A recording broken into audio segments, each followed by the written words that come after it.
Okay.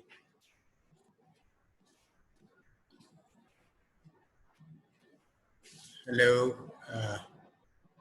Hello, everybody. You know how the word hello has come whenever we talk to somebody and we say first hello. So where it has come from and who has used it, first of all. Have you any idea? If you have any idea, just send me the answer. Okay.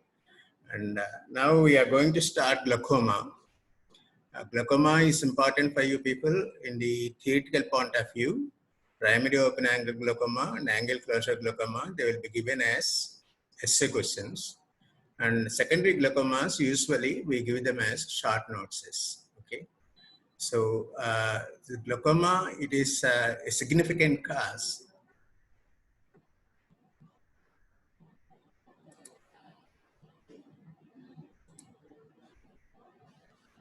Hello, Margaret. Is wife of Graham Bell. It's not wife of Graham Bell, but I think she's a girlfriend of Graham Bell. But he has actually invented the telephone, and the first call he made is to Margaret, hello. And he started saying hello, and that has become actually a ritual. Everybody started saying hello, hello, and it has come. Even now we use the same thing, hello. Very good. A very nice answer. Thanks a lot.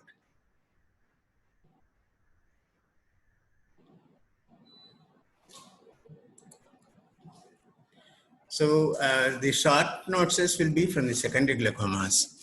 So after completion of this topic, glaucoma, you will have the first internal assessment and all the topics which were covered previously, such as from conjunctiva, cornea, sclera, uvea, lens, all these things, squint, and glaucoma, they will be covered. They'll be included actually for your first internal assessment. Okay, and you know pretty well that glaucoma is a silent killer of the vision, and it causes significant cause of blindness worldwide. Okay, and first leading cause for blindness is the cataract, and it's a treatable blindness. And second leading cause for blindness is glaucoma. So it's prevalent in about 3 to 5% of the population over the age of 70 years. And early detection of glaucoma and management of it without causing any visually handicap is a must actually to reduce the vision loss and also the blindness caused by the glaucoma. Okay. So types of glaucomas actually, in ancient times, glaucoma is a broad term which we used to use for actually the blindness. Okay. In about 1700s, by 1700s, somebody has palpated the globe with digitally and found actually digitally the intraocular pressure is raised, and then they started rather thinking that actually the raised intraocular pressure is the cause for the glaucoma and its manifestations. In 1854, it is Babbage actually who has introduced the ophthalmoscope. With the ophthalmoscope, they could see actually the fundus, the disc and everything. And they could find out the optic nerve damage and also increase in intraocular pressure in these cases. And they have linked actually these two things to the glaucoma. And they started saying that glaucoma is an optic neuropathy with increased intraocular pressure and optic nerve damage. In 1930, the gonioscope was introduced. Then we could understand actually the mechanism of causation of the glaucoma, whether it's an open angle glaucoma or an angle closure glaucoma, whether there are any systemic associations associated with glaucoma or ocular associations associated with glaucoma or secondary glaucomas. All these things actually we came to understand by 1930 when the gonioscope was first introduced. So glaucoma is a chronic progressive optic neuropathy caused by a group of ocular conditions which led to the damage of the optic nerve with the loss of visual function. Okay. So the most common risk factor and the only risk factor which we can treat in glaucoma is intraocular pressure. Suppose if the intraocular pressure is raised, we try to bring it to the near normals. In case of normotensive glaucoma, which we are going to tackle in the coming sessions, so we try to reduce intraocular pressure to around low teens. Okay. So increase in intraocular pressure can be because of an increased formation of aqueous humor, or its difficulty in its exit through the trabecular meshwork, or it can be because of raised episcleral venous pressure. Okay, so if we take actually anatomy of the aqueous humor, aqueous outflow, so the pathophysiology of glaucoma, it revolves around actually the aqueous humor dynamics. So principal ocular structures which are involved in aqueous outflow is, one is ciliary body. Ciliary body actually it is a site of production of aqueous humor. Second one is angle of anterior chamber. So the angle of anterior chamber actually it plays an important role in aqueous drainage. It's formed by root of iris, anteriormost part of ciliary body, and scleral spur, trabecular meshwork, anterior trabecular meshwork and posterior trabecular meshwork, and also the Schwalbe's line. Schwalbe's line is nothing but a prominent ending of Descemet's membrane of the cornea. Okay, so with uh, the angle of the anterior chamber, it varies from individual to individual. Either it can be open or it can be closed. Depending upon that, actually the mechanism of pathology or pathogenesis of glaucoma occurs. So gonioscopic grading of glaucoma is also very important. So normally we follow the Schafer's, I'll show you Schafer's this thing. So Schafer's system of grading of the angle width. So it is actually graded into 5 grades. Grade 4, it is wide open angle, 35 to 40 degrees angle width is there. It's wide open, and the chances of closure are very, very less, or nil practically. And the structures, when you do a gonioscopy, you will be seeing from Schwalbe's line to ciliary body. And grade 3, actually it is 20 to 35 degrees angle width, and it's an open angle again. And the chance of closure are nil again. And from Schwalbe's line to scleral spur, the structures you can see when you are doing a gonioscopy. So grade 2 is around angle width is 20 degrees, and moderately narrow configuration of the angle is seen, and chances of closure in special circumstances such as in a dark room, in an emotional outburst, and when actually you rather dilate the pupil for the routine fundus examination or a retinoscopy. In these circumstances, actually there can be chance of closure. Okay, chance of closure of the angle is possible in these cases. And the structures when we do a gonioscopy seen are from Schwalbe's line to trabecular meshwork. And grade 1, the angle width is around 10 degrees, and configuration is very narrow angle, and the chances of closure are very, very high.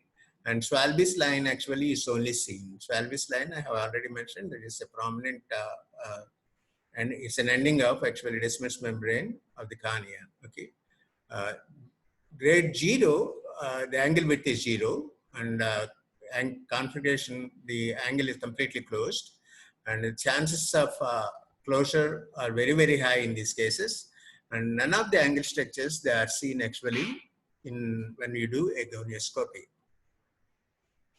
Okay. So aqueous outflow system,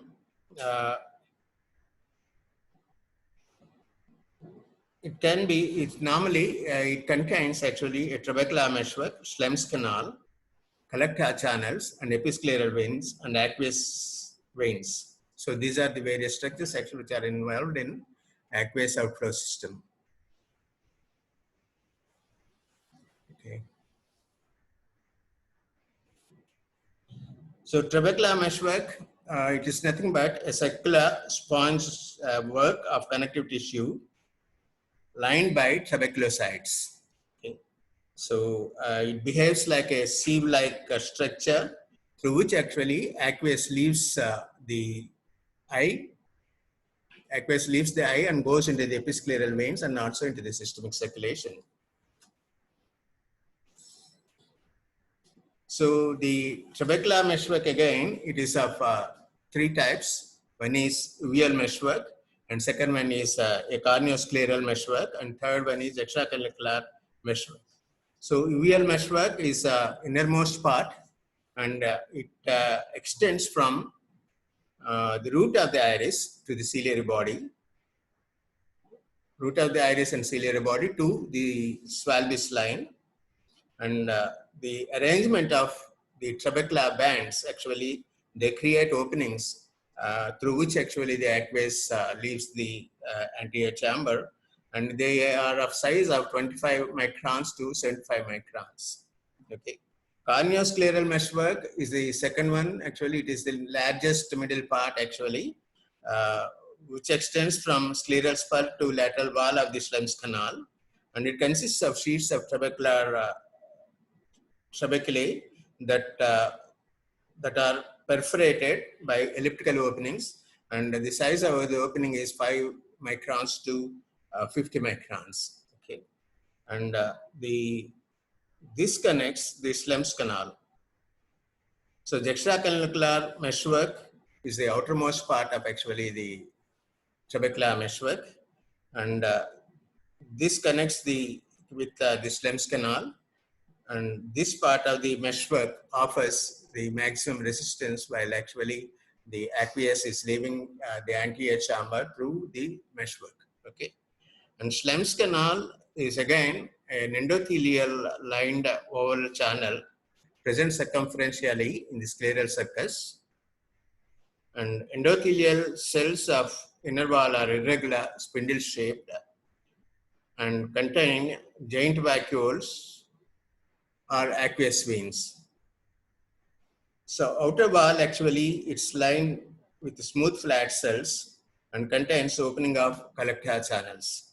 So the collector channels are again also called intrascleral aqueous veins. They are about 25 to 35 in number, and they leave the Schlemm's canal at oblique angle to terminate into the episcleral veins. So they are divided into two systems again, direct and indirect.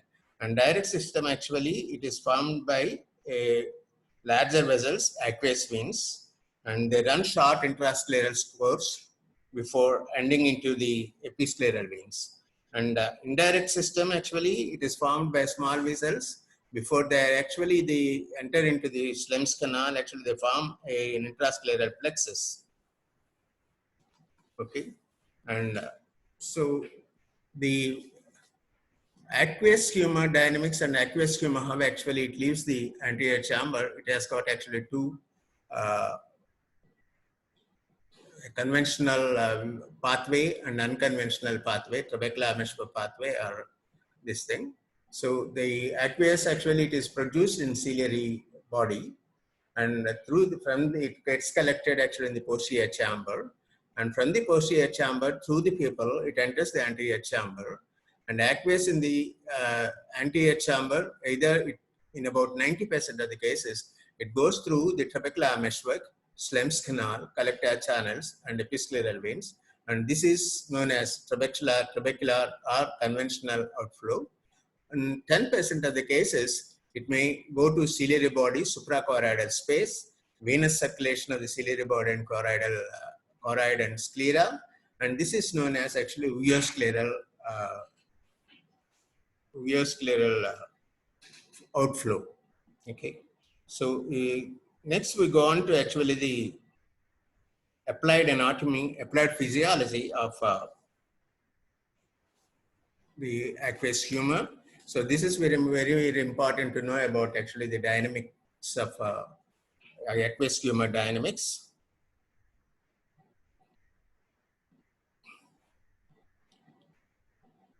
So the physiological processes which are actually connected with the production of aqueous humor dynamics are its production, drainage, and maintenance of intraocular pressure. So aqueous humor, actually, it is produced in the capillaries of ciliary body. It's a watery, clear watery fluid, and about 0.25 ml in the anterior chamber and 0.06 ml in the posterior chamber is the amount of aqueous humor we see actually in the eye. And functions of aqueous humor. So the first and foremost is the maintenance of proper intraocular pressure. And second one is it plays a metabolic role by supplying nutrition to the avascular cornea and also the lens and removing the metabolites from the same structures. And thirdly, it maintains optical transparency. And thirdly, it clears actually the blood, macrophages, and also the lens matter and the products of inflammation from anterior chamber. So this takes the place of actually the lymph somewhere else in the body, which is not present actually in the eye. So the refractive index of aqueous humor is 1.336, and the components of aqueous humor, the composition of aqueous humor, water actually it forms 99.9%, and solids it's about 0.1%. And solids, there are proteins, actually 5 to 16 milligrams. It is less than actually the protein content of plasma. In the plasma, we have around 5 to 6 to 7 grams. But in the aqueous humor, it's only 5 to 16 milligrams. It is because of the blood aqueous barrier. In case of iridocyclitis, when there is inflammation, the blood aqueous barrier is broken and the plasma becomes the aqueous becomes rather viscous, and it contains more of actually the protein in the aqueous. In case of iridocyclitis, a plasmid aqueous will be there. And we have actually amino acids, which are 5 milligrams per kilogram water, and non-colloidal constituents of aqueous humor are also there. It is actually in millimeters of kilogram. Glucose is 6, urea is 7, ascorbate is 0.9, lactic acid is 7.4, inositol is 0.1, sodium is 144, potassium is 4.5, chloride 10, bicarbonate is 34. Bicarbonate is in posterior chamber aqueous is higher than that of anterior chamber. And chloride is in posterior chamber is more than actually anterior chamber. Ascorbate in posterior chamber is greater than in anterior chamber. Aqueous humor formation is derived from actually the capillaries of the ciliary, ciliary process. So normal aqueous production is around 2.3 microliters per minute. Normal mechanism of aqueous secretion. So it is by 3 processes. One is active secretion, second one is actually ultrafiltration, and third one is diffusion. So active secretion actually takes the major role actually in the formation of the aqueous humor.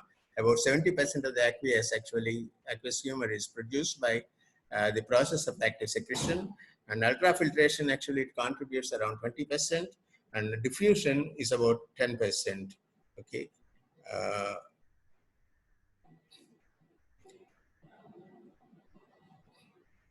Control of aqueous formation. So how actually the aqueous production is controlled.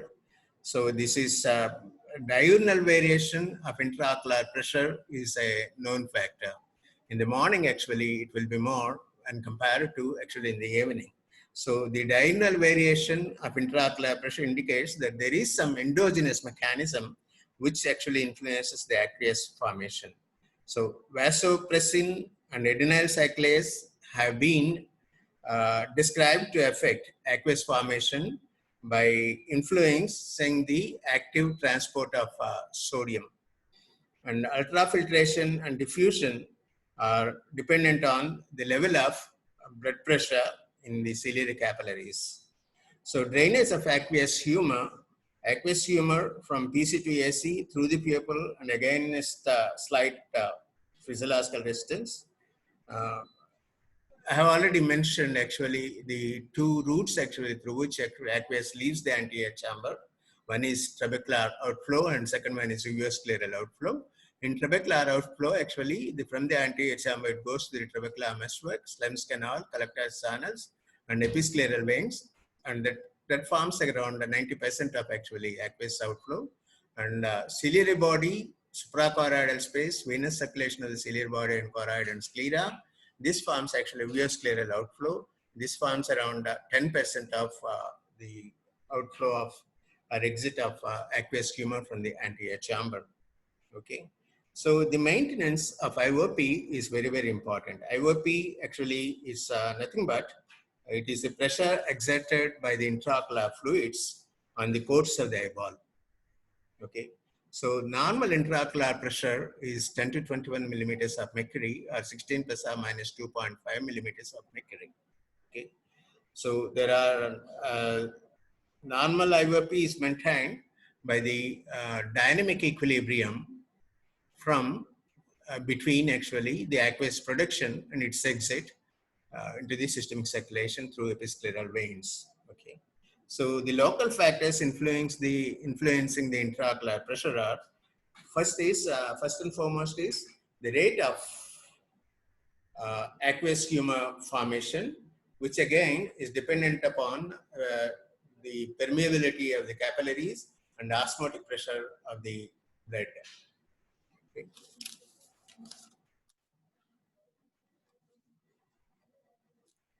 So second one is resistance to aqueous outflow. So the resistance to aqueous outflow is mostly seen in actually in the trabecular meshwork. Third one is an increased episcleral venous pressure. It causes actually raised intraocular pressure and a dilatation of the pupil for whatever reason. Suppose if you want to do the fundus examination or if you want to do a retinoscopy, in these cases actually we dilate the fundus with a cycloplastic or a simple dilator. So in the mid-dilated position, actually, the posterior surface of the iris and the pupillary margin, it will be more in contact with the anterior surface of the lens, which impedes actually the seepage of aqueous from the posterior chamber into the anterior chamber, thereby giving rise to a raised intraocular pressure. So in such conditions, actually, there can be an increase in intraocular pressure. Okay. Next one is refractive errors. So the myopes, they are supposed to have more intraocular pressure when compared to emmetropes and hypermetropes. Okay. And so the general factors which influences actually intraocular pressure are, one is hereditary, a multifactorial mode of inheritance actually it is seen actually in people.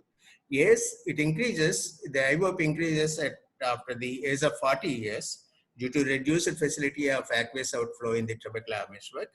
And sex, IOP is normal in both the sexes till the age of 40 years, 20 to 40 years. And after 40 years, there will be an increase in intraocular pressure in females. So diurnal variation tendency, normally, as I have mentioned, that the IOP is a little more in the morning when compared to in the evening because of the plasma cortisol levels. Okay. So diurnal variation, we try to say it for two reasons. One is as a provocative test to know whether in case of glaucoma suspects, suppose if there is a diurnal variation of more than 8 millimeters, so that indicates that the patient may be a positive case for a glaucoma. And secondly, we would like to know where exactly the IOP is high. So the time actually we instill the drops for glaucoma treatment, the IOP may be normal, and later on actually when the effect of the drug wanes off, then the IOP may rise and it may cause continuously the damage to the optic nerve. So if we know actually by diurnal variation when actually the intraocular pressure is high in 24 hours, then we can see actually the particular drug is used in such a way that the effect of the drug will be more at the time of actually the rise of intraocular pressure, and it controls intraocular pressure. Okay, and positional variation, IOP increases when changing from the sitting to supine position. And seasonal variation, the intraocular pressure actually is more in winter seasons when compared to the summer. And hypertension per se, actually, it may not be increased actually intraocular pressure, but the intraocular glaucoma is seen mostly in case of actually is seen more in case of hypertensives when compared to the normal individuals. And the nocturnal dip of intraocular pressure, suppose if they take actually the medication in the night time to reduce intraocular pressure, reduce the hypertension or blood pressure, suppose if that dip is too low, it may cause actually an impediment to the perfusion of optic nerve head, and this may cause actually damage, especially in case of normotensive glaucomas. Okay, osmotic pressure of blood, this is also very, very important in case of control of the intraocular pressure, general factors. So increase in plasma osmolarity. So suppose if we give mannitol, so this increases actually plasma osmolarity, and that reduces the intraocular pressure. And decrease in plasma osmolarity in case of water drinking test. Water drinking test is again a provocative test we do for diagnosis of glaucoma. So this causes actually a raised intraocular pressure. Decrease in plasma osmolarity, it causes a rise in intraocular pressure. Okay, general anesthetics. So alcohol actually it reduces the intraocular pressure, and tobacco, caffeine, and steroids, they increase actually intraocular pressure. And strenuous exercise transiently it decreases the intraocular pressure. Okay, this is in brief about the anatomy and physiology of the aqueous humor, and also the angle of the anterior chamber and all these things. So there are two tests actually which are very, very important in the diagnosis of glaucoma, and also that is actually measurement of intraocular pressure, and second one is the gonioscopy. Now I will show you how we do actually measure the intraocular pressure, what are the various instruments we do have, and second video I think will show you how we do the gonioscopy. 1 minute, I think I'll call the concerned person.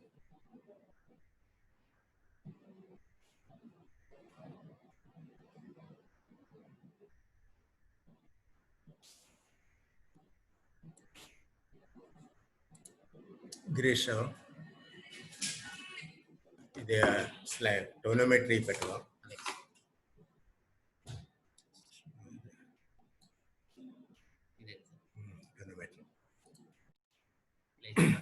Sound తీసామంటారా? Sound నుంచి play చేస్తాం. Play చేసి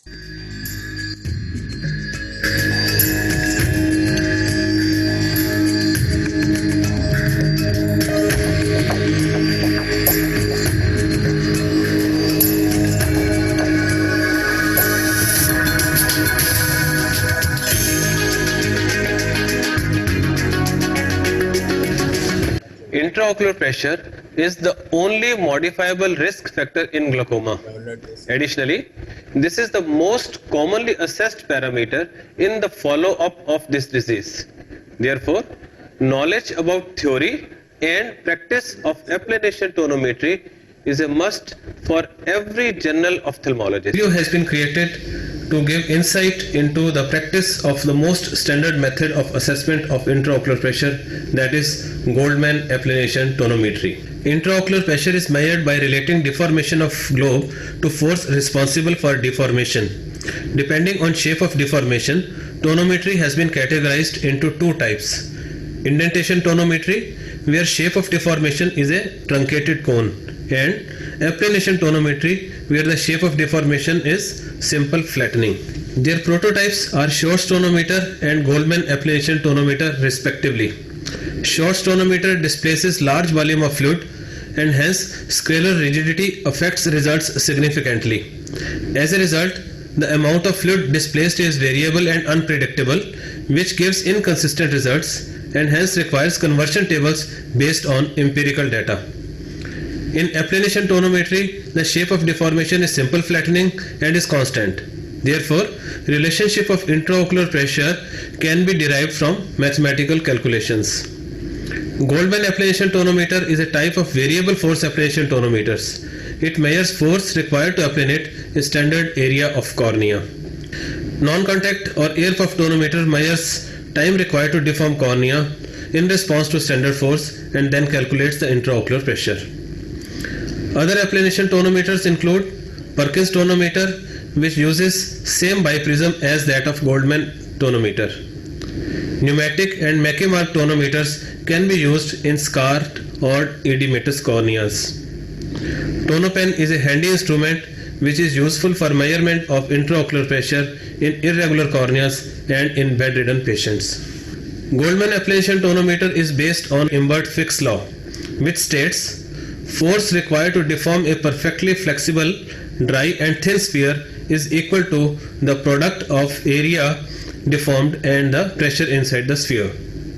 Since eye is neither a perfect sphere nor is thin, dry or flexible, some other forces come into play and thus the law needs modification. Volume displacement and ocular rigidity are negligible in applanation tonometry, and the surface tension of tears and force required to bend cornea balance out each other when diameter of external area of applanation is 3.06 millimeter. Thus, at this stage, the law becomes applicable. The Goldman applanation tonometer consists of 5 parts, which are measuring prism, feeler arm, control weight insert, housing and revolving knob with measuring drum. Different models are available for different types of slit lamps.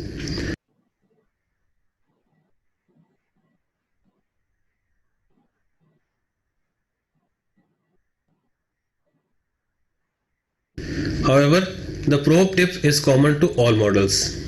It consists of a doubling prism which is used to applanate cornea, and it optically splits the circular area of corneal contact in 2 horizontal semicircles by inducing horizontal shift. On touch, tear film appears as bright yellow spot which turns into semicircular arcs when tonometer is moved forwards. When diameter of 3.06 mm is flattened, the semicircles interlock. Certain precautions need to be considered before undertaking the procedure. First of all, contact tonometry should be avoided in infected or injured eyes. Remember to clean the tonometer between 2 cases and disinfect the prism after a day's use. Remove the chemical thoroughly after disinfection or cleaning. One should verify prism for scratches, sharp edges when the day starts and replace the prism every 2 to 3 years. Equipment preparation includes setting the magnification at 10x, switching on power to maximum light and beam to maximum height, bring blue filter in place, create an angle of 60 degree between illumination and microscope. After this, turn measuring drum to setting 1, which is equivalent to 10 millimeters of intraocular pressure.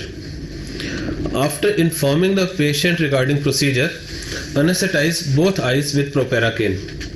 Place moistened fluorescent strip in lower conjunctival sac and place head of patient on chin rest. This is the right opportunity to share a few practical tips.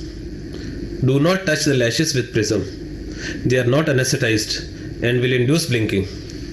It is more accurate to measure increasing than decreasing intraocular pressure. So, keep drum position lower than expected value of intraocular pressure, although you can start with higher drum reading than 1 if intraocular pressure is expected to be very high. Prism and tonometer should get fixed in the notch. The actual measurement involves the following procedure. After obtaining contact, observe cornea through microscope. Regular pulsation of 2 semicircular rings of equal size show that tonometer is in correct position. These pulsations represent cardiac cycles. Drum is rotated to adjust pressure on globe until edges of both rings just meet at the midpoint of these pulsations. Reading is multiplied by 10. This part of video shows inaccurate horizontal centering, which is being corrected.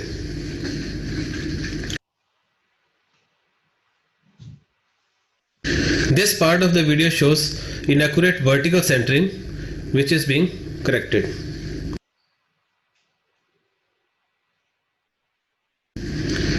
Thickness of Myers should be around 1/10 of total diameter of flattened area. Thick Myers can lead to overestimation. Calibration of instrument should be done once a month. The calibration check is performed at scale readings of 0, 2 and 6. Precise setting of mark is the key to successful calibration check. The procedure of calibration should be carefully understood by going through the manufacturer's instructions in the manual. If any defect is detected, the instrument needs to be sent to the manufacturer for repair. Disinfection of prism is best done by home bleach, sodium hypochlorite, 3% hydrogen peroxide, mild soap, or proprietary disinfectants recommended by manufacturers. For cleaning in between cases, using hydrogen peroxide, dilute bleach, or simply distilled water are the most practical. One should make sure that prism tip is dried before use to avoid getting excessively broad Myers. Although the Goldman tonometer is the gold standard due to its accuracy and reproducibility, it has some sources of error which may be patient, observer, or instrument related. The most important considerations are astigmatism and corneal thickness. In highly astigmatic corneas, one should align minus cylindrical axis to red indicator, which is placed as 43 degrees from horizontal indicator. Low corneal thickness, like in post-refractive surgery, leads to underestimation, and high corneal thickness can overestimate the intraocular pressure. However, if corneal thickness has been increased due to corneal edema, a falsely low reading may be recorded. In addition to these errors, the procedure has limited value in irregular corneas, and that assessment of intraocular pressure over contact lenses is not feasible. From the above presentation, it's clear that this is a reasonably simple and the most accurate method available today to assess intraocular pressure. As a result, this is the standard reference method to evaluate all tonometers as well. At the end, I would like to conclude by giving a message, that is, that all ophthalmologists should not only learn this procedure, but should make its use a standard clinical practice in their own clinics. Thank you. So normally in our hospitals we use an appellation tonometer, Goldman appellation tonometer. మాట్లాడితే వినిపిస్తుంది కదా వాడికి? నేను మాట్లాడితే వినిపిస్తుంటుందా వాడికి? వినపడదు.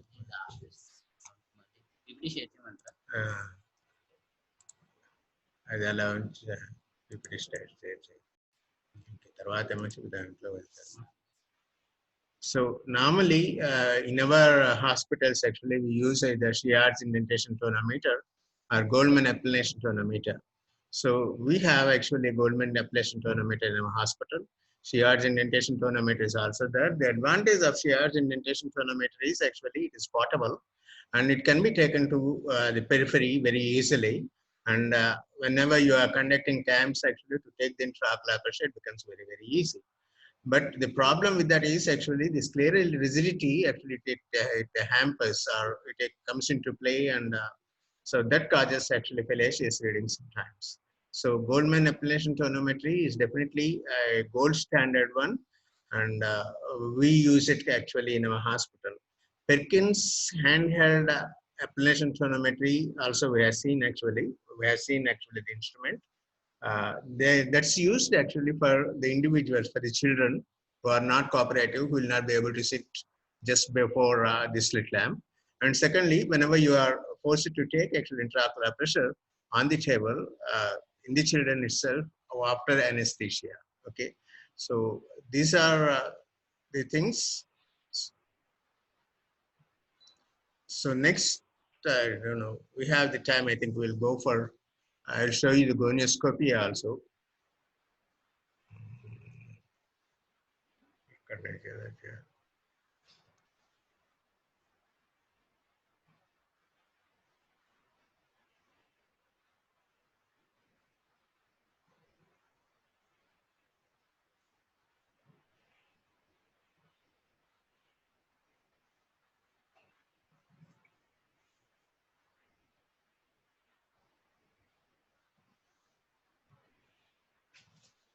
రెండోసారి video పెడతాం ఆ వీడియో ఇదే సార్ అదే లెక్చర్ ఉంటుంది sir. We need to know how to do gonioscopy. And the aim of today is to teach you to do it better than you do it already and to give you the confidence to do it on anyone if you're not already doing that. And because it's uncomfortable when it requires contact, a lot of people don't do it in practice. But the reason we're doing it is fundamentally, for the vast majority of cases, we're looking for contact between the peripheral cornea, corneoscleral junction and peripheral trabecular meshwork with the very peripheral iris. So the main principles: minimum light, minimum distortion and minimum discomfort, because you would like your patient to come back. So we need adequate anaesthesia, a narrow beam, we need to identify the corneoscleral wedge, and we're doing it in the dark. So adequate anaesthesia is the most important thing. Generally I use proximeticaine and then something else. So oxybuprocaine or tetracaine. Look up to the ceiling, please. The reason we try and minimise the amount of light falling on the eye and have the room lights down is all about maximising the chances of detecting angle closure. There's nothing else. You can see everything you want to see with the lights on. But if you're trying to look for angle closure, you want the pupil to be in its natural, resting, closest to mid-dilated state as you can. And that's really the only reason for turning the lights off. But there's very good evidence that if you leave the lights on, you'll miss a lot of angle closure because the angle can change so readily. For looking at the front of the eye, I always try and have a look first. So just do a simple Van Herrick type limbal anterior chamber depth assessment with a relatively short beam and a very, very narrow bright beam. So taking the gonioscope with lots of whatever coupling fluid you're using, it wants to be something that stays there if you turn the lens upside down. If it's too liquid, it will just drop off and it'll make life awkward. The lamp housing for the top and bottom angles is angulated off to one side with a vertical beam. And if you don't do that, you will not be looking onto the light from the side, you'll be looking at it from straight on. So there are then different ways of inserting the lens, and no way is necessarily better than the other, but what I tend to do is use my ring finger to hold the lower lid, ask them to look up, angulate the lens towards the eye, and then here I've got the angulated beam, and you're looking for the beam from the side on. And then what you see is basically brown iris and then white sclera above it, and sometimes you see some brown lines along that. What you are trying to find is the corneal wedge, and that is the outermost peripheral point of the cornea, and that's the point at which the cornea is turning into sclera, and that is Schwalbe's line. And the reason that that's important is that Schwalbe's line is the anterior most extent of trabecular meshwork. That is the sort of picture that you get. It's blurred, it's not obvious to start with. If you just use brown stripes to identify your landmarks, you can get confused because the brown stripes can be very, very different. Often you get pigment in front of Schwalbe's line, then you get anterior trabecular meshwork, then you get posterior pigmented trabecular meshwork, and then you come back down into the iris, sometimes sitting on the ciliary body face. So what you see is a series of brown stripes, and what you need the corneoscleral wedge to do is identify which of those brown stripes are which. You're trying to generate a picture like that, which is a narrow, off to one side, narrowed, very, very thin but bright beam, shortened because you don't want too much extraneous light, endothelium, epithelium coming down to join in a wedge there, defining where Schwalbe's line is, and then everything beyond that is trabecular meshwork leading out to scleral spur.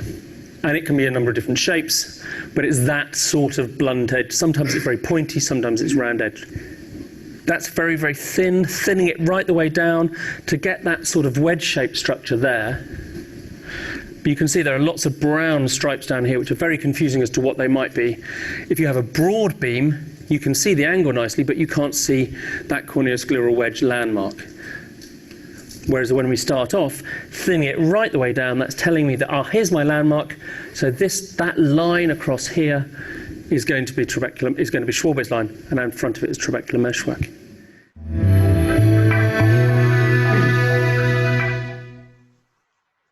So the gonioscopy is mandatory in almost all the cases.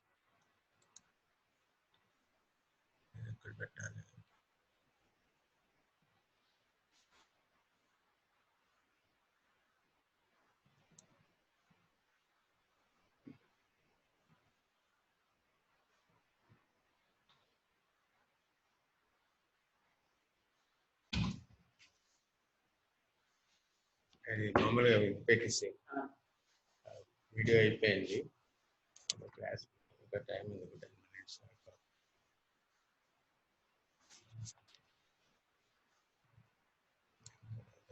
Okay ठीक है sir under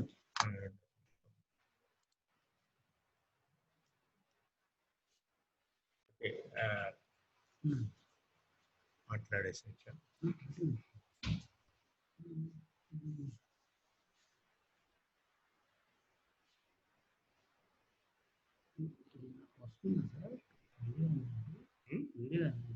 video కాదు మామూలు power point Okay, that's how actually the gonioscopy is done. Gonioscopy is very, very important, mandatory in almost all cases of glaucoma. So that shows actually the various angle structures and the width of the angle, and whether there are any abnormal the lesions in the angle of the anterior chamber.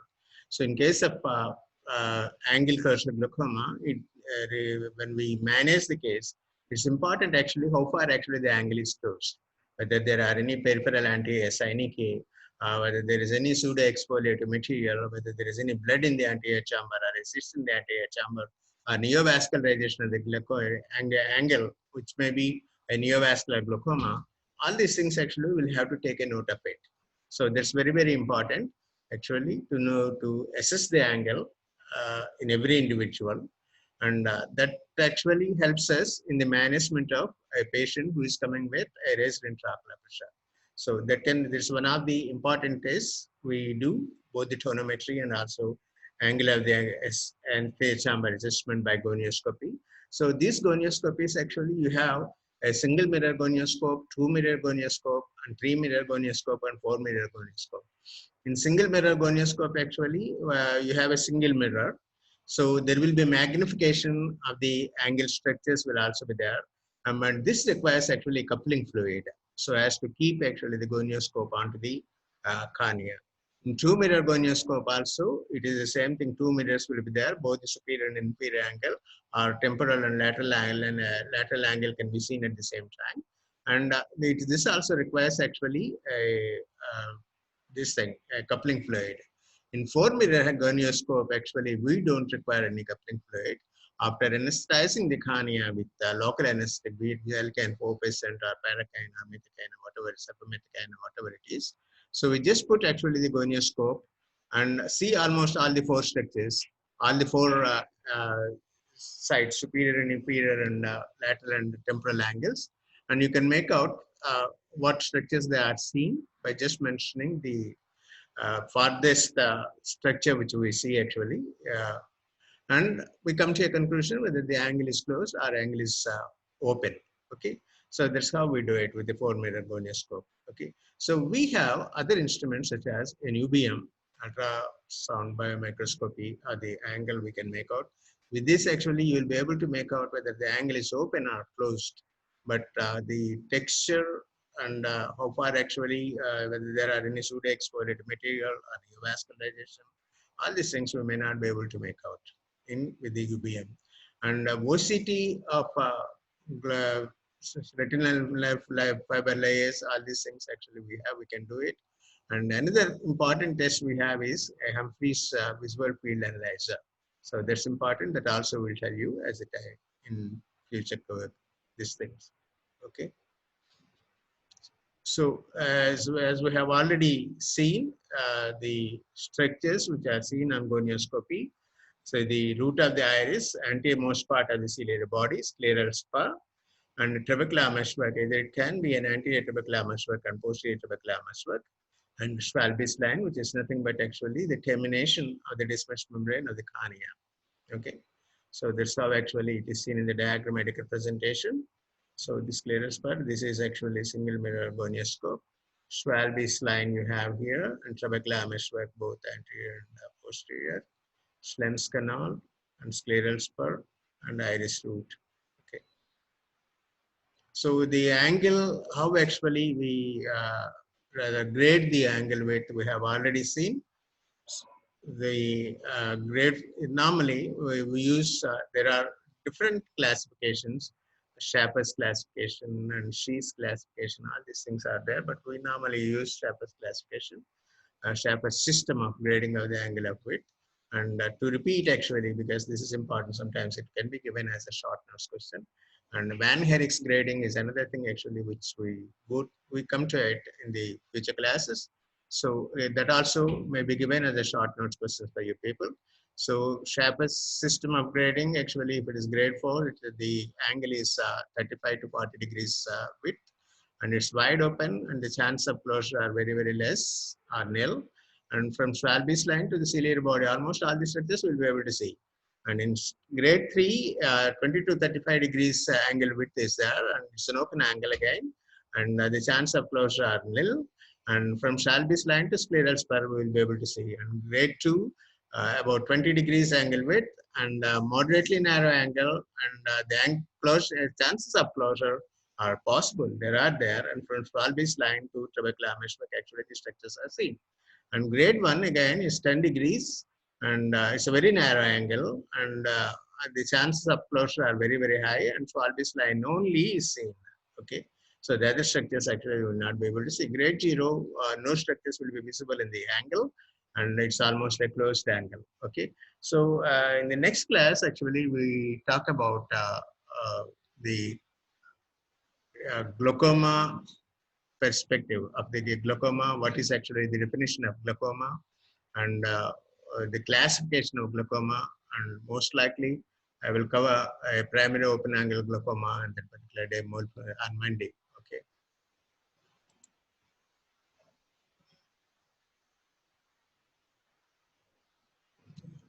God.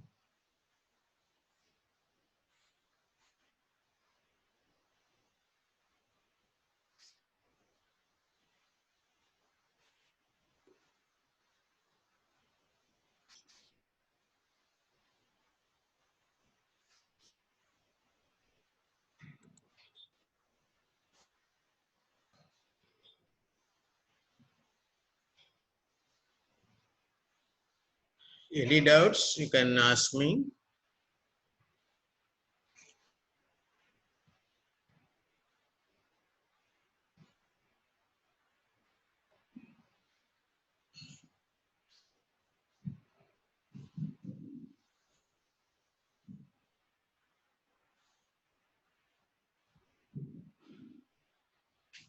Repair.